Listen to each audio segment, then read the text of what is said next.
Hola, buenos días a todos.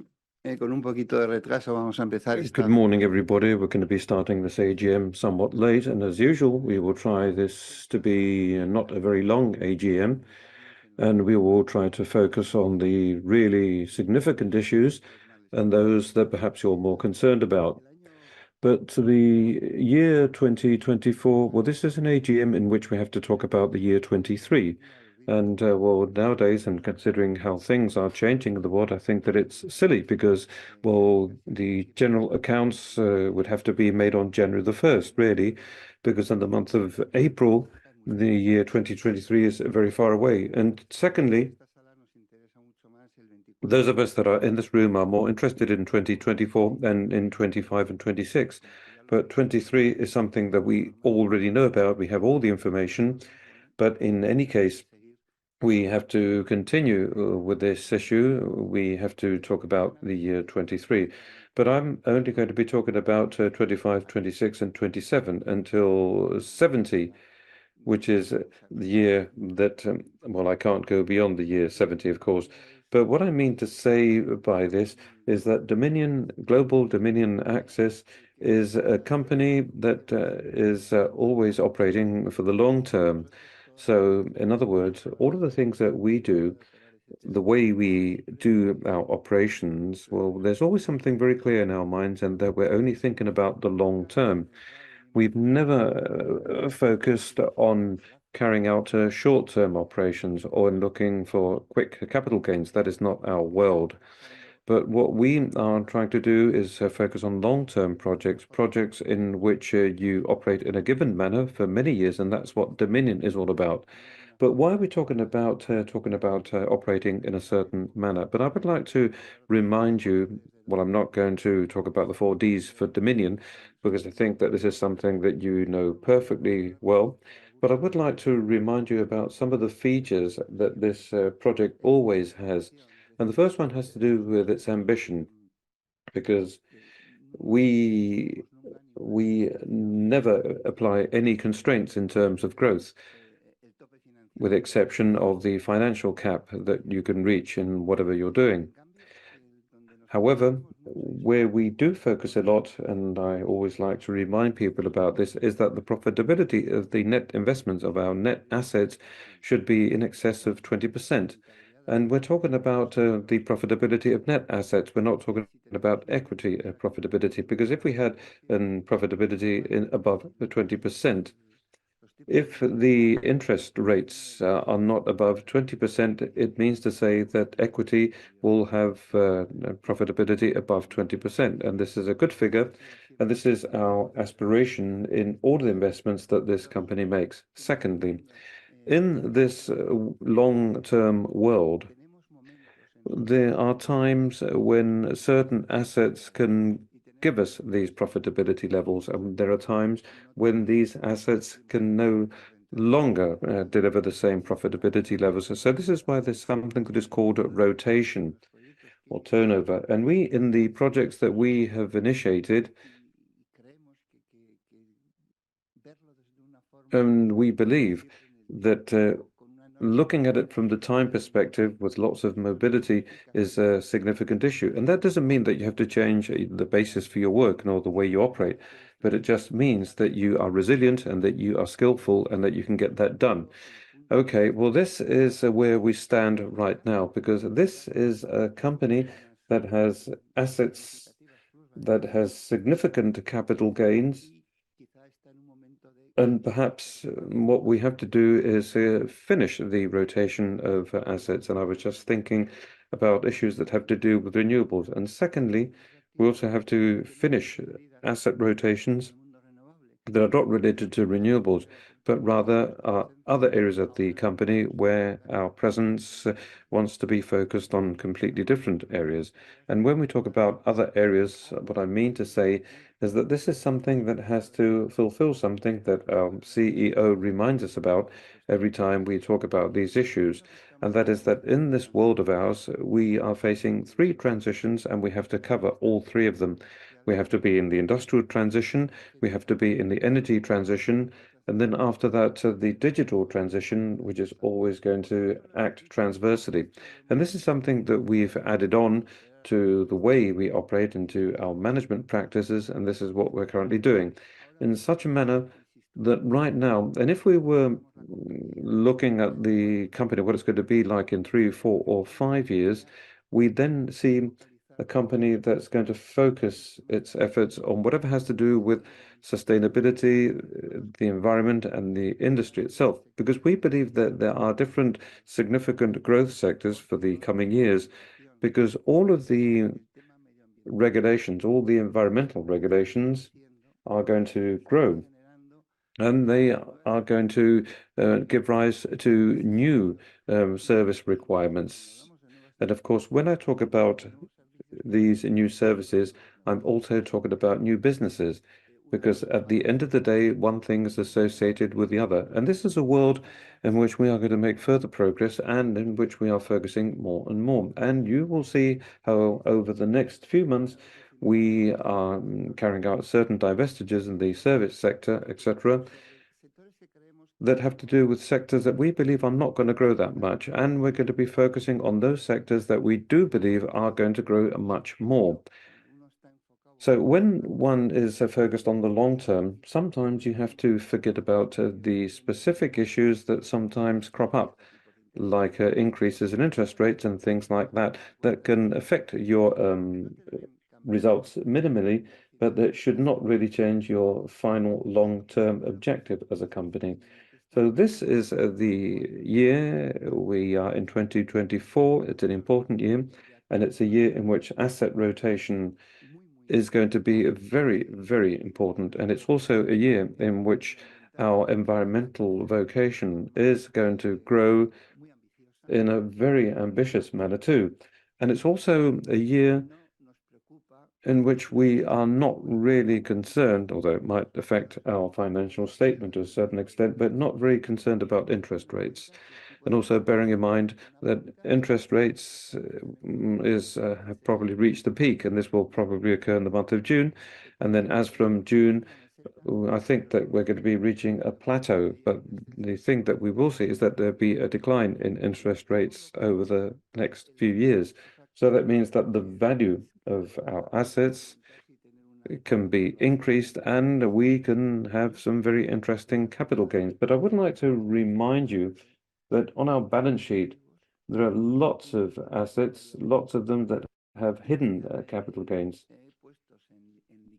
And that when placed in liquidity, what they do would to produce a much better outcome for the financial statement. And this is the important thing, because the quality of assets is what's really going to represent the future of this company together with human resources. And I don't want to give you any more information, and let's kick off with the AGM. So the secretary now has the floor. Please describe the terms of the summons of the AGM. Well, the Board of Directors of Global Dominion Access in the meeting held on February the 27th of 2024 agreed to call the AGM to be held at 12 o'clock on April the 23rd of 2024 in the first call, and if not the following day, which is today, at the headquarters, at the company's headquarters in the second call. And the announcement for this call was published on March the 21st of 2024 on the website of the Stock Exchange Commission, on the corporate website, and in the advised newspaper. And it was also mentioned in this advertisement that this meeting was going to take place in the second call. And as laid down by the bylaws and according to the internal regulations, the chairperson and secretary are the same of the board. And we would also like to point out that we have the members of the board of directors present here today. And as I said before, this is taking place in the second call because yesterday at 12 o'clock we did not have a minimum quorum for it to take place in the first call. And we can give you provisional quorum, and we could also give you the number of shares that are present and are represented that are present here at AGM with the right to vote. The share capital is 18,892,502.63 euros. That is divided in 151,140,021 shares of 125 cents of euro of nominal value, and all of them represent only one class, and all of them are ordinary shares, and they are represented through the pertinent entries. So after having presented these initial figures, we can say that there are 28 shareholders present at this AGM that hold over 46 million shares, and this means that it's 5.8 billion of the share capital and 20.83%. And represented here are 97 shareholders representing over 57 million shares, which is a nominal of 7.2 billion euros, and which represents 38.2% of the share capital. So therefore, we have either present or represented at this first provisional analysis of the quorum 125 shareholders representing 104 million shares, which is a nominal of 13.4 million, and this represents 69.05% of the share capital. So therefore, at this point in time, it can be stated that we have either present or represented more than 25% of the share capital, which is the minimum quorum that is established by the Regulation 1.4 for the valid constitution of this AGM in the second call. So I therefore suggest that this AGM be validly constituted to decide on the affairs that form part of the agenda.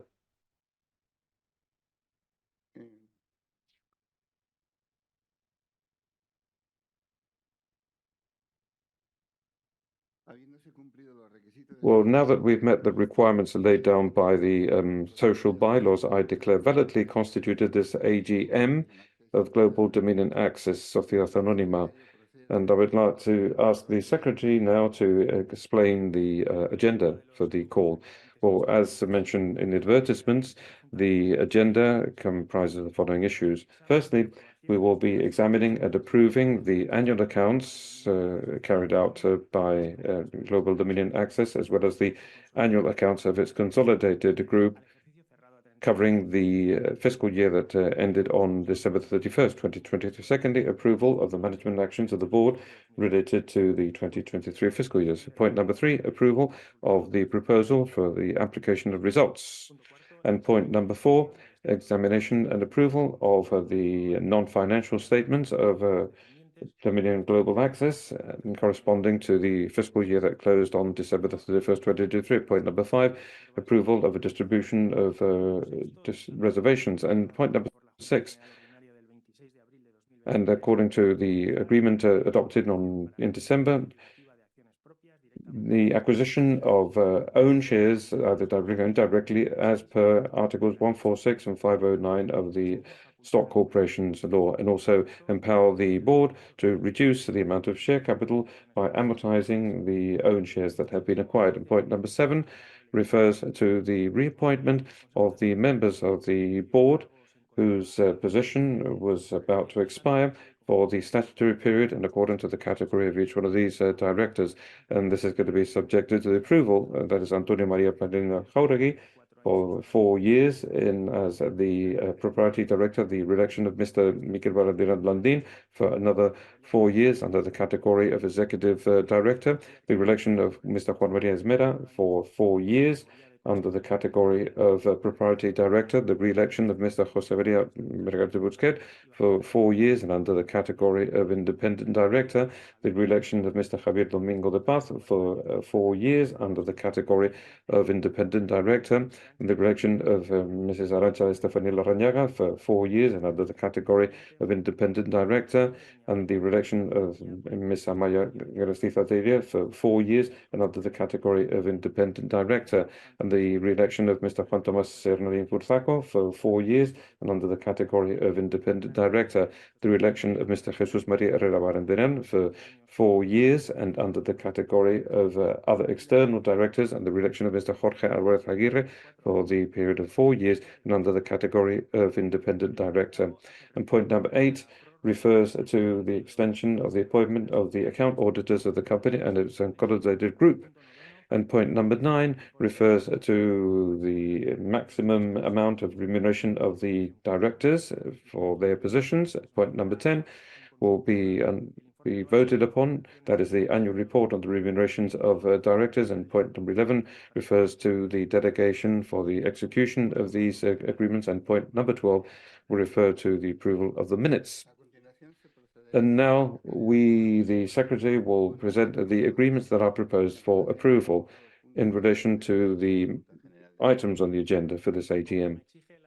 Well, as required by the Stock Corporation Law, we've made available to the shareholders, since the advertisement was published, those agreements that are subjected to their decision.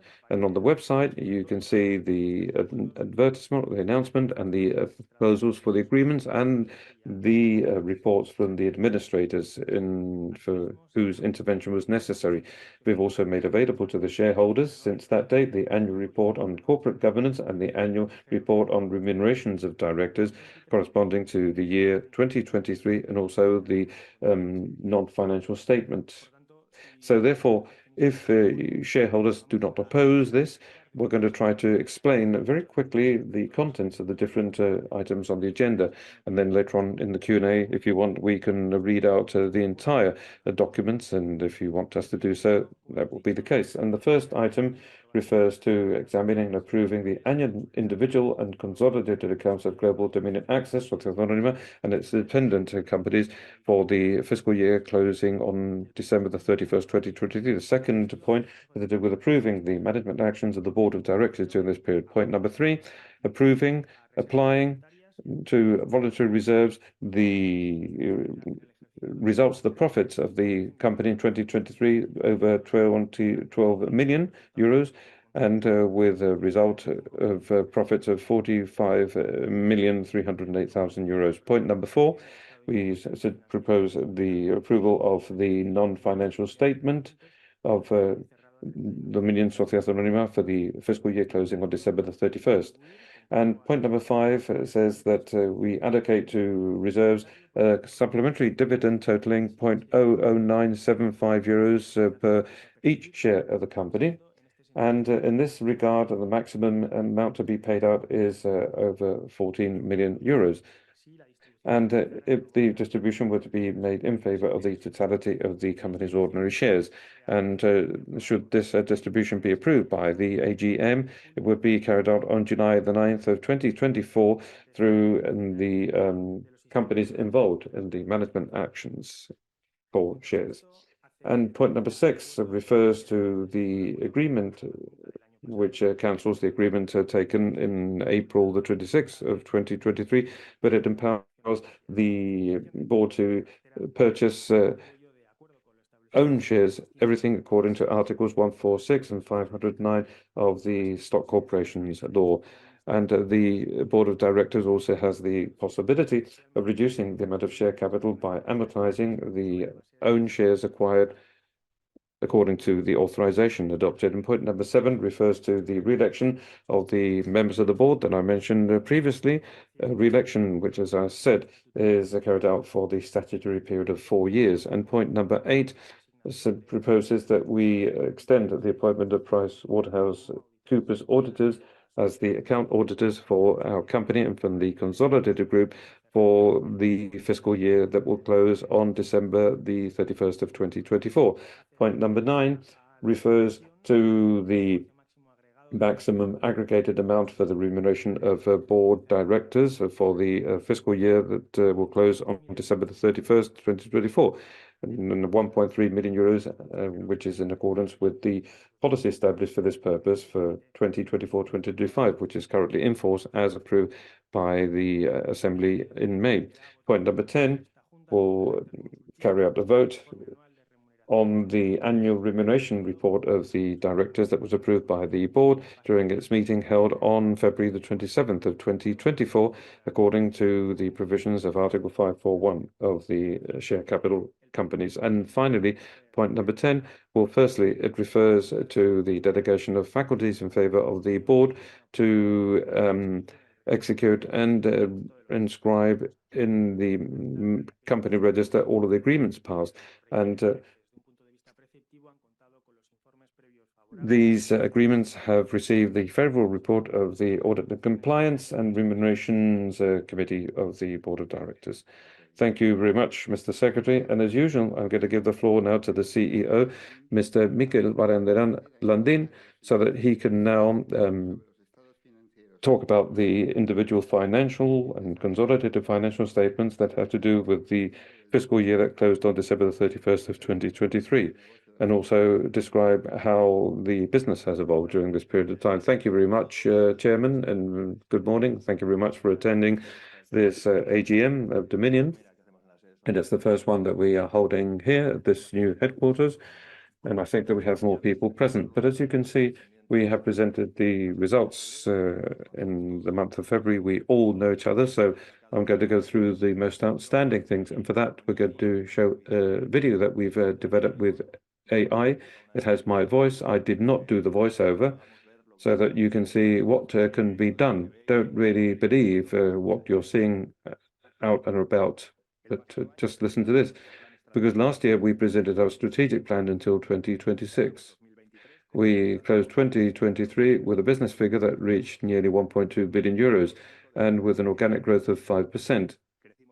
And we grew in all geographies with a bigger impact in Europe, thanks to the activity of renewables that we kicked off with in Spain and thanks to telecommunication services in Germany. We had a growth of 18% in our EBITDA with a percentage over sales of 12.2%, and we exceeded the barrier of 12 percentage points for the first time. The strategy that has been laid down by our plan has allowed us to even exceed the margins that we set ourselves as a goal in services and projects. So even though there has been a significant increase in financial expenses, our net results grew 43%. And these figures have now produced a strong increase in operating cash flow that has allowed us to cover all of the disbursements of our inorganic activities, and we've also been able to remunerate shareholders. We've also spent 29 million euros on expanding our infrastructural businesses for renewables and on the mobile device business, with a return over net assets above our 20% target.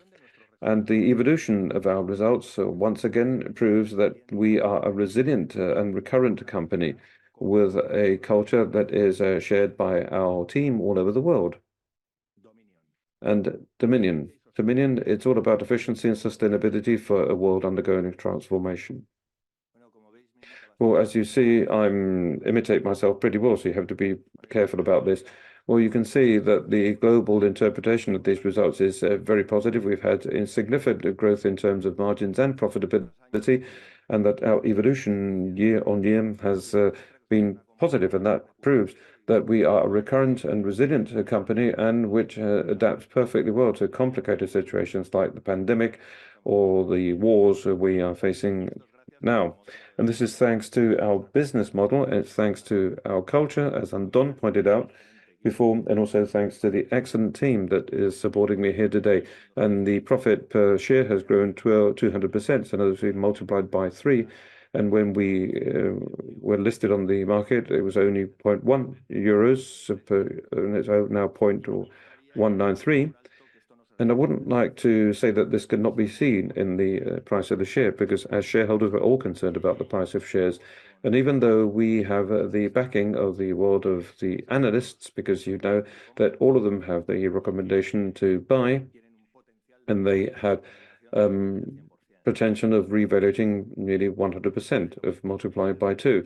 As regards the target for 2023, the average price was 6.20. And after the previews of the first quarter, we now stand at 6.45 euros per share. And it is true that we are facing a different cycle here, but as I understand, well, things can change, of course, but we're not going to stop here, because we are permanently thinking about this at the company, and we're considering alternatives, and we'll do whatever has to be done to change this situation to the highest possible degree. And we are still implementing our strategic plan, as you can imagine. And then in 2023, the company invested 21 million euros in remunerating shareholders with a distribution of dividends and the amortization of our own shares. And we've also taken into account the question of value for our shareholders, And last year we paid out 14.7 million euros in dividend, which is 1/3 of the recurrent profits. And at this AGM, we want to distribute the net profit for 2023, which is in line with our dividends policy and what is covered by the strategic plan. And during 2023, we also carried out a buyback program in order to reach an amortization of nearly 6 million euros.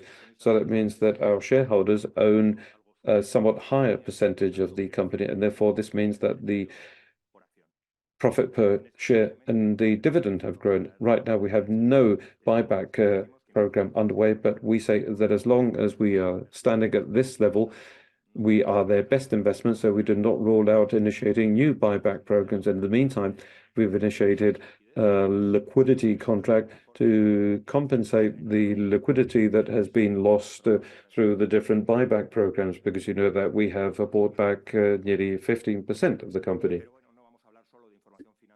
But we're not only going to be talking about financial information. As you know, our stakeholders give more relevance to non-financial information, especially to our performance in terms of sustainability in what people are calling ESG. We know that our company is committed to sustainability, and this is why we have joined the World Pact, and we are informing on all of the progress made in terms of sustainable development goals.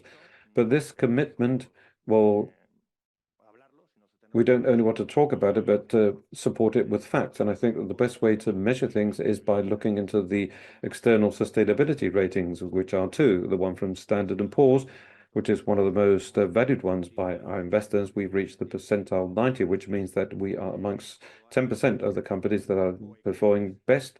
Or we have EcoVadis, where we've reached the percentile 95%.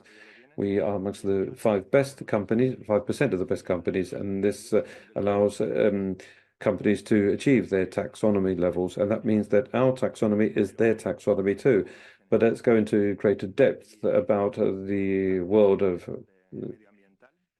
talking about the environment. What we have to say that we are a company, as you know, we do not develop a large carbon footprint, but we can say that we have a neutral kind of footprint. And because we avoid more emissions thanks to our renewable plants compared to those that we produce with our industrial activities. But even so, we're making an effort to understand this footprint much better. It's very difficult, and we've certified its calculation according to ISO 14064 in scopes 1 and 2.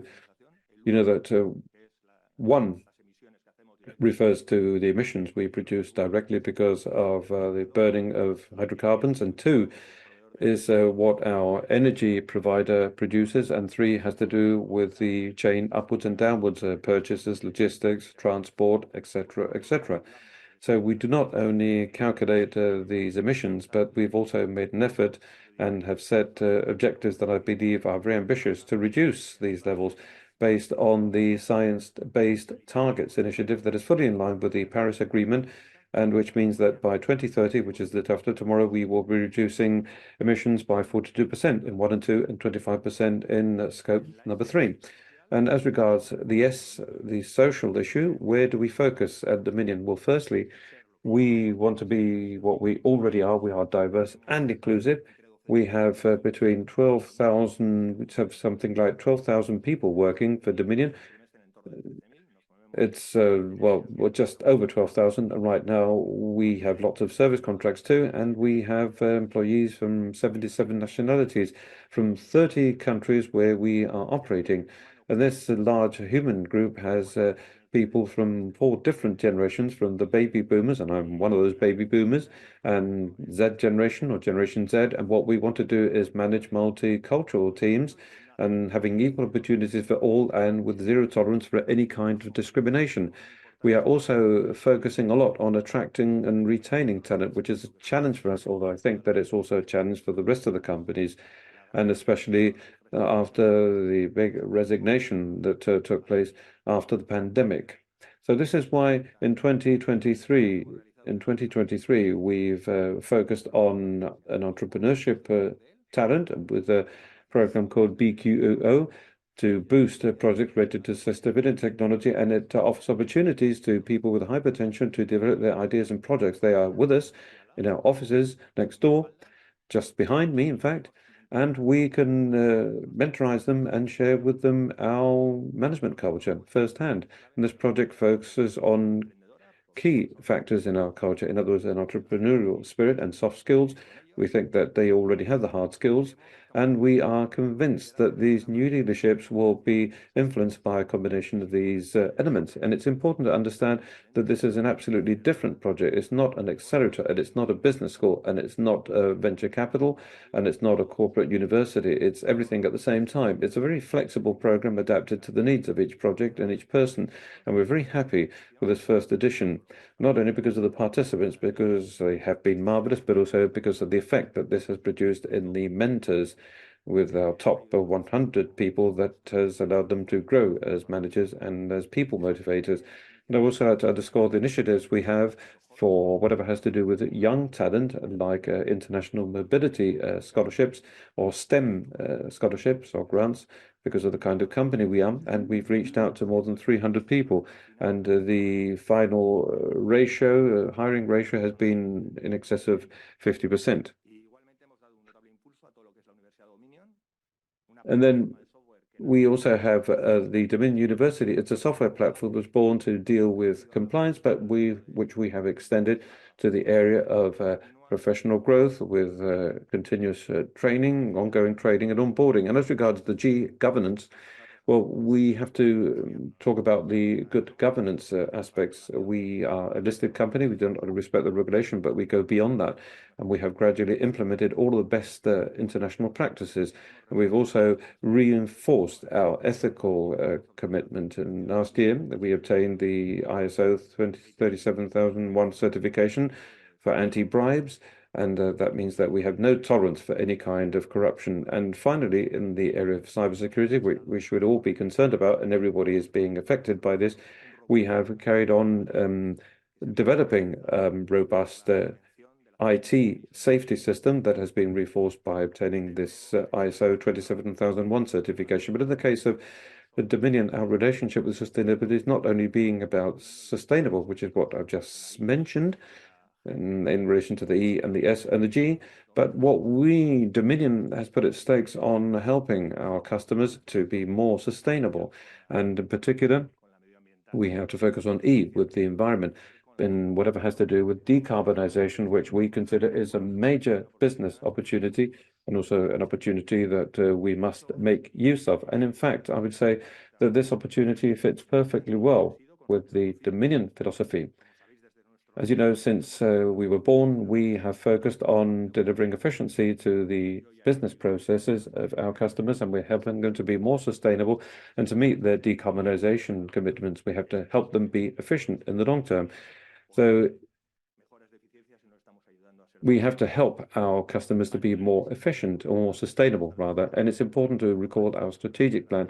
Our strategic plan referred to these opportunities and had three fundamental pillars: simplification, sustainability, and recurrence. Simplifying means that we have to rearrange our activities and making the necessary investments or divestitures, as Andon pointed out, that we have been doing in the last few years, and we have to focus on where our strategic focuses are.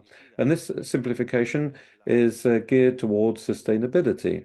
And recurrence is fundamental for us. And on the closing date of 2024, we will reach the objectives that we had set ourselves. That is, that 60% of our account of our contribution margin be recurrent. And this is what we've already seen, the figures that we've presented. So in short, we want to be a company that makes the most of the opportunities offered by sustainability. And as I said before, whatever has to do with the environment, so in other words, to the E of the ESG, and I think that we're on the right path to achieve this. And these opportunities originate from the need to transform as a company to our customers. And as Antonio pointed out, well, these are the three major transitions that we are undergoing: the energy transition, the industrial, and the digital transition. And now let's look into the details of these transitions, the opportunities they offer, and what it is we're doing at Dominion to make the most of them. Firstly, let's kick off with the energy transition that is closely related to the Paris Agreement, and it's the equivalent acquired by most of the countries in the world to address climate change, and which substantially reduces the emissions of greenhouse gases to limit the global temperature in this century. But in order to do so, industries and society have to act in the three scopes that I mentioned before, in 1, 2, and 3. And firstly, we have to try to reduce as much as we can the use of engines and machinery, whatever has to do with hydrocarbons, and replacing them with others that are electric. And this is all about electrification. So to carry out this process, we need to have a suitable transport and distribution grid that can provide the necessary supports. In other words, what we have to do is adapt the electricity system. And as a reference, the European Employers Association, Euroelectric, believes that it's 0.67 euros that should be invested per each euro spent in the area of generation. You know that Dominion has been working in this field for some time, and we have developed a powerful unit for the deployment of low and medium voltage lines. So we are now preferential suppliers to the main leaders in the sector in Latin America and in Europe, fundamentally in Spain. And we're also carrying out insignificant projects for the deployment of electric chargers. And finally, as you know, we are carrying out a major projects in high voltage distribution, fundamentally in Africa. But in order to significantly reduce emissions, you should not only replace scope 1 emissions, because if we do that and replace them with scope 2, the truth is that we would achieve very much. So what we have to do, we have to make our energy suppliers reduce their emissions too in terms of generation. But in order to achieve this, what we have to do is increase the amount of installed capacity in renewables. The European Commission, expects that more than 40% of the energy consumed in Europe will be renewables by 2023, and in 2050, it will be practically the totality. But as I say, by 2050, they want the totality of generation to be renewables. And we have to make this opportunity, make the most of this opportunity. You know, that Dominion developed a renewables division that has a pipeline of projects over 2.5 gigawatts. And our 360 degrees conception is something that we developed and built and maintain in renewable infrastructures, fundamentally PV, with an extensive geographic diversification in Latin America, Central America, and right now in Europe, fundamentally in Spain and Italy, although we are still carrying out lots of prospections in other countries too. And moving on to the industrial transition, this is a very extensive concept. And as Anton pointed out, it has to do with the other two transitions too, the energy transition and the digital transition. But in any case, I think that it has its own role to play, although it's a very extensive concept. And it's very important from the industrial point of view to make the processes more efficient. And this means that you'd have to produce quicker, cheaper, and with higher quality levels. From the point of view of sustainability, the industrial transition is very relevant when it's aimed at optimizing the use of any kind of resource. And the industry accounts for 20% of emissions. And if we were to include energy generation, it would be 45%. If we include whatever has to do with transport and logistics, it would be 70%. And the main companies in the world, especially the European firms and the American firms, now have ambitious objectives in terms of reducing emissions according to the Paris Agreement and supervised by the science-based targets. And reaching these objectives means that you have to implement a decarbonization plan in the different companies where they are planning investments and measures that will allow them to reduce these emissions, in which we are also involved. The European Union has set the objective of achieving a reduction of 50% by 2030 of the greenhouse emissions of scopes 1 and 2, and 25% of emissions that are related to scope 3. Well, as I already mentioned before, this will allow our customers to be more efficient, and in this case, we'll be partners in this decarbonization. We have a significant offer of services and solutions that will help our customers reduce their emissions, optimizing their heat processes with better coatings, designing and building tall structures like stacks that will reduce emissions, and that would also optimize heat losses and also optimize equipment maintenance, extending their operating life and minimizing consumption levels, and also applying specific tools and solutions developed in-house in the area of energy efficiency. Another fundamental area for sustainability industry is a circular economy. that includes or that goes far beyond waste management.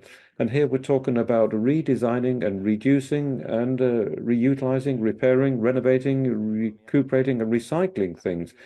And most of our customers, that are thinking about how to modify their supply chains and processes to maximize the possibilities offered by waste reutilization or to use recycled materials in their processes. In this change of mindset, I think that there are two trends. One of them that we will be able to reduce emissions by using recycled product, we're consuming less. That means that we will be consuming less energy compared to using new materials. But I think that the most important thing is what the regulation says. And the regulations are more and more demanding in practically all the sectors. And this is the end result of the action plan that the European Green Pact forms part of. And we have the circular economy in Europe that will be able to increase the GDP between 0.5 and 1%, reaching 700 million euros. And this will create about 700,000 jobs. And Dominion wants to be a leading supplier in this area. We already have a very successful line of business in the area of circular economy that is focused a lot on the oil and gas sector, where we have focused on cleaning, treating, recovering, and revaluing different kinds of waste. We have our own technology with a specific focus on occupational safety. We're working with hazardous materials, and this is a very relevant issue in this sector, and where we want to become a global player. And we also have capabilities and experience in a sector that has an enormous future, like is waste to energy, where the waste from an industry or from society becomes a source for the generation of power. And finally, we are entering into the world of water treatment, industrial. We're talking about industrial wastewaters, and this is the area that is being focused on by the European Union because of its emphasis, because that this is a very scarce asset. And finally, as regards the transitions, we talk about the third one, the digital transition. And as I said, and Don said, it's a transversal transition. It's a tool, but I think that it goes beyond because it means that we're applying digital technologies to all aspects in society. And in fact, digitization is so relevant that in areas like education or health, the United Nations now use the concept that is called digital divide to refer to the socioeconomic disadvantages that certain people or communities or countries are facing because they do not have access to information technologies. Governments all over the world are making a tremendous effort to invest in infrastructures that guarantee the right to information. And that means that they have to invest in broadband networks and telecommunication networks and in data processing centers. And investments are being made in healthcare systems with state-of-the-art equipment, especially in whatever has to do with imaging or modern educational systems or digitized justice systems and a very long, etc. And although, everybody has a mobile phone, but when you go to very poor countries, it seems that everybody has a mobile phone. But nowadays, 1/3 of the world's population doesn't have access to the internet, and 50% doesn't have access to broadband. We also have Dominion present in all these efforts. That we were born in the world of telecommunications, and we've achieved a very relevant position as a preferential supplier of the main telecommunication operators and whatever has to do with the deployment operation. We're growing a lot in Germany, and these countries were lagging behind in terms of digital deployment, and we have a very strong position, as you know, in Latin America and Spain. Likewise, we're also playing a very outstanding role in the area of data processing centers. We've just finished one in Chile. It's a project of more than 15 million euros. And that with the Basque government, we are participating in a tier 4. In the area of healthcare, we also have extensive experience in the integration of hospital technology with a significant pipeline of projects in Chile that we will carry out over the next few years. And finally, we can't forget about our capacities in the area of technological distribution and how we can make technology reach the end users with projects like renting or the renting of devices, or Switbit, the repurchase, repair, and reselling of telecommunications products. So in a nutshell, at Dominion, we see that there's an excellent opportunity in sustainability in all three transitions. And as you can see, what we are doing and what we have done is we have rearranged our different activities into these three transitions, and where we have just seen the different divisions of Dominion involved. But in any case, I would like to take the opportunity to say something about how quickly we are advancing in all of these measures that have to do with the Paris Agreement, because we all recently experienced the tractor crisis, which I think shows that farmers are upset. And I think that we're going to have several of these episodes very soon. We'll have several backlashes. I'm not sure if you read the letter from the BlackRock CEO, and he, let's say, backtracks in many respects, but in any case, I think that the changes that they are requesting are in depth, and although the capacity of adaptation is slow in our sectors, I don't think that there's any possibility of going back. I think that these changes and these opportunities that we have described are going to be an inevitable reality, and the important thing is that we get the timing right. And I think that when we make use of these opportunities, we should never forget about essence, in other words, what we are. And we prefer to do things in a different manner.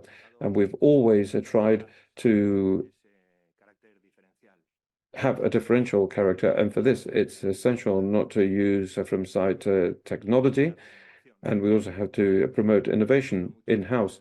And we have the Red Queen paradox. Those of you that know the Alice in Wonderland story, you know that when Alice is running with the Red Queen, she's running and running, and when she's sits down because she's tired because she hasn't made any progress. And you have to make sure that nobody overtakes you as a company too. So one of the technological disruptions that I've spoken about before is generative AI.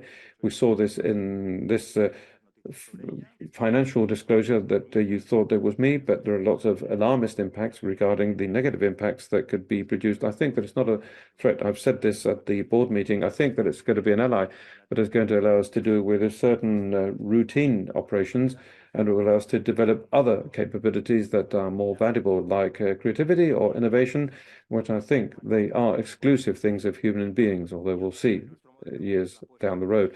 And then we also have to focus a lot on our directors, you know, that there's a D for decentralization, and that we want these people to be entrepreneurs. And I would like to take the opportunity to tell you people about the implementation of a reward and talent retention program that has been that has been set up to facilitate their access to the capital of the company. It's 50 managers that will receive a loan from the company to buy a certain number of shares, as long as they remain with the company and as long as they pay back this loan in 4 years. So therefore, they're going to become shareholders, and this is going to increase their connection, and they're going to be placed fully in line with the Dominion objectives, and they're going to participate in our actions in markets like all of you are. And I wouldn't want to finish my presentation without looking at the future. And as regards the immediate future, well, tomorrow before the market opens, you will have the information on the first quarter of 2024. And this will be fully in line with what we expected, with growth in line with our projections, and perhaps with a slight penalization because of the increase in financial expenses because of interest rates. But apart from the short term, and after fulfilling the 2023 plan, we have 2 years ahead of us in which we can carry out the strategic plan. And those of us that talk about compound growth, it's about 5% in terms of sales. We're talking about organic, 7% in EBITDA, and 9% in terms of free cash flow growth. And all of this under the financial discipline and with return over net assets, as Don pointed out, over 20%. Our objective is to grow, both in terms of size and margins, but also in terms of quality of activities, and we will do so with all of these elements that I've just shared with you in the different transitions. And I think that we have some very good prospects, because you can see that the opportunities are numerous, and so is our capacity, and we have the right kind of team to make the most of these things, which I think is a very outstanding team. Thank you very much for putting up with this speech of mine. Thank you. Thank you very much.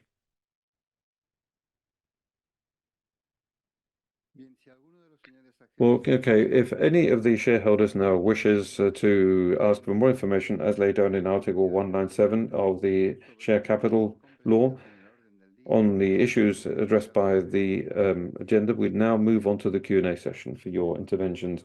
Do we have any questions from the audience, or shall we continue? Well, this tradition of not having any questions, it's still here with us.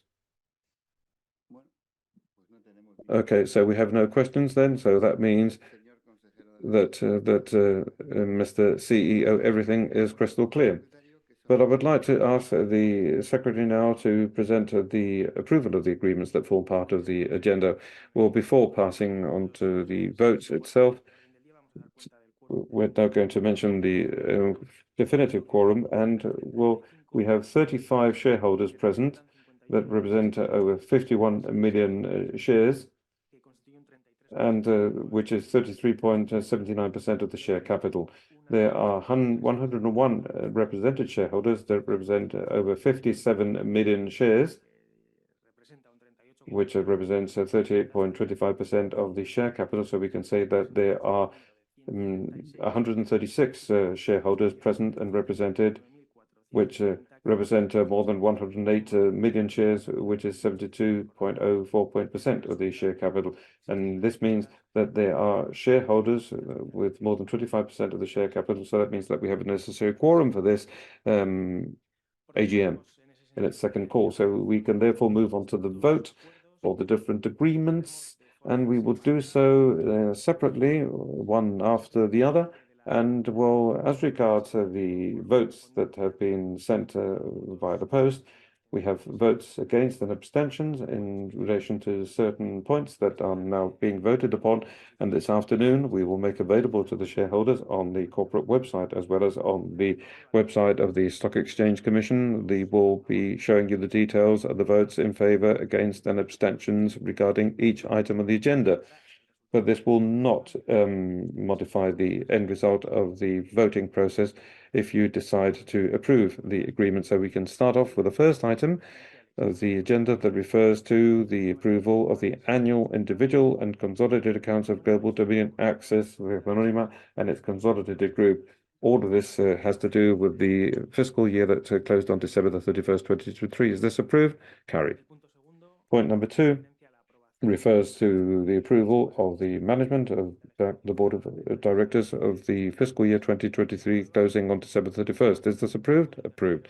Point number 3 presents the proposal to apply the results corresponding to the 2023 results. Is this approved? Carried. Approved.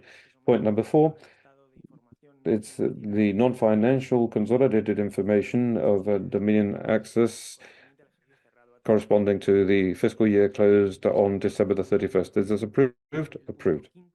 Point number 5 refers to the approval of the distribution of reserves previously mentioned. Is this approved? Approved. Point number 6 is the point that refers to the authorization for the board to acquire own shares directly through group companies or through the members of the board to carry out a reduction of capital by virtue or as per the agreement that was adopted. Approved. Point number 7, we're going to be moving on now to a separate vote for each of the reappointment points for the members of the Board of Directors. First, the re-election of Mr. Don Antonio Maria Jauregui for 4 years and under the category of Propriety Director. Approved. Mr. Pradera, do you accept your re-election? I accept. And point 7.2, re-election of Mr. Barrientarán Landín as a member of the Board of Directors for the statutory period of 4 years and under the category of Executive Director. Approved. Mr. Barrientarán, do you accept this position? Yes, I accept it. Next point has to do with the election of Mr. Juan María Rivera Cisnera for the 4 years and under the category of Propriety Director. Is this approved? Approved. Point number 5, the re-election of Mr. José Berganza Busquet for 4 years and under the category of Independent Director. Is this approved? Approved. Mr. Berganza, do you accept this appointment? Yes. Point 75, the re-election of Mr. Javier Domingo de Paz for the statutory period of 4 years and under the category of independent director. Approved? Approved. Do you accept this, Mr. Domingo? Yes, accepted. Point 76, the re-election of Madame Elena Estefanía Larrañaga for 4 years and under the category of independent director. Approved? Approved. Do you accept? Yes. On point 77, the re-election of Ms. Amaya Gorostiza Delia for the statutory period of 4 years and under the category of an independent director is approved. Approved. And she also accepts point 78, the re-election of Mr. Juan Tomás Hernández Borzaco for the statutory period of 4 years and under the category of independent directors is approved. Approved. Do you accept? Yes. Accepted. Point 79, election of Mr. José María Herrera Barandiarán for the statutory period of 4 years and under the category of other external directors approved. Approved. Do you accept? Yes. Point 710, the election of Mr. Jorge Álvarez Aguirre for the statutory period of 4 years and under the category of independent director. Do you accept? Approved. Point number 8, extension of the appointment of the account auditors of the company. Is this approved? Approved. Point number 9, and setting the maximum amount of the remuneration of the directors for the current fiscal year. Is this approved? Approved. Point 10, a consultancy vote on the annual remuneration report for the directors corresponding to the fiscal year closing on December the 31st, 2023. Is this approved? Approved. Point 11, and that is approval of the dedication of faculties for the implementation of these agreements. Approved? Approved. So consequently, we therefore approve all of the agreements that the items on the agenda have referred to. And to close this meeting, we propose that we approve the minutes that have been formulated during this session. And I would also like to propose, unless you shareholders wish us to do anything else, so that we approve the minutes unless you want it to be read out. So therefore, we also approve the minutes of the AGM, and as there are no further issues to be discussed, we adjourn the session. It's just lasted 1 hour. That was perfect.